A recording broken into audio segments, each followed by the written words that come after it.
And now there's this. China's Foreign Minister, Qin Zhang, has been mysteriously absent for a month, and now he's been replaced. Michael Pillsbury is our China expert, and he joins me now. Michael, what's going on in China at the top level of Chinese politics? Stuart, in the last few hours, the Chinese have introduced a new phrase for this whole story. They say malicious or malignant hype is being spread around the world about the disappearance of the foreign minister. I don't know if you want me to go into it, but I can tell you what's got them so angry that they call it malicious hype. Yeah, tell me. Shall I go into it? Yes, please. Okay. Yes. In American terms, imagine that a beautiful Fox hostess, Maria Bartiromo, Shannon Bream, Martha McCallum, posts online that she's having a baby for Secretary of State Anthony Blinken. And Anthony Blinken then denies it, but it's online, a photo of her. She posts a picture of him. A year goes by, he gets away with it. Then the rumor is the wife of the former foreign minister goes to the wife of Xi Jinping, who's very powerful in her own right, and says, you've got to do something about this guy. So he is put under detention for a month.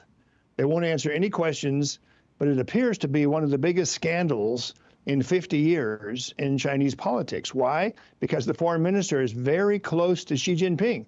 He traveled with him for several years on his trips overseas. He was a spokesman. He was kind of the chief of protocol for Xi Jinping. So this is not just any career bureaucrat has disappeared. So it's quite a salacious story. The Chinese are highly embarrassed by it. And the appointment of a former foreign minister to come back and do the same job is one way of kind of covering up the smoke of this scandal. But it's a personal You believe dispute. the story or not? We have to decide if we believe it or not. Well, I don't know whether I believe it or not, but I mean, it sounds like it is a personal dispute between the wives of the foreign minister and Xi Jinping.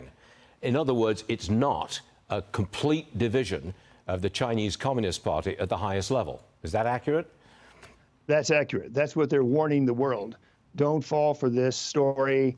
Everything's fine. This guy, we don't want to say why he's left, but let's move on. That's the Chinese position. That's what they that want. makes me think, Stuart. Yes. It makes me think this is a power struggle. This guy is the missing foreign minister is just too close to Xi Jinping to disappear like this. It's a blot on China's reputation all around the world. They say we are for stability. You can rely on the Communist Party.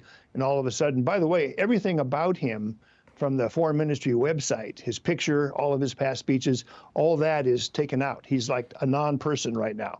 And this brings up the worst kind of power struggles we've seen in the past in both Moscow and Beijing. So it's in some sense destabilizing. There's a deal. The Chinese Communist Party takes political power in return for prosperity for the Chinese people. Is that deal breaking? I've only got 30 seconds left. What do you think? It's starting to fray. You're quite right. That's the deal. They've been very explicit about it, that for 100 years of the Chinese Communist Party's history, they've brought prosperity and stability. Now it's starting to break down, so they're getting very, very defensive. I expect the next foreign minister and the whole Xi Jinping team is going to stress now, don't worry about this. The party's fine. The economy's fine. Don't worry about it. That they're under some stress to put up a good face now, Stuart. All right. Michael Pillsbury, thanks very much indeed. A very interesting story right there. We'll take it and we'll see you later. Thanks a lot, man.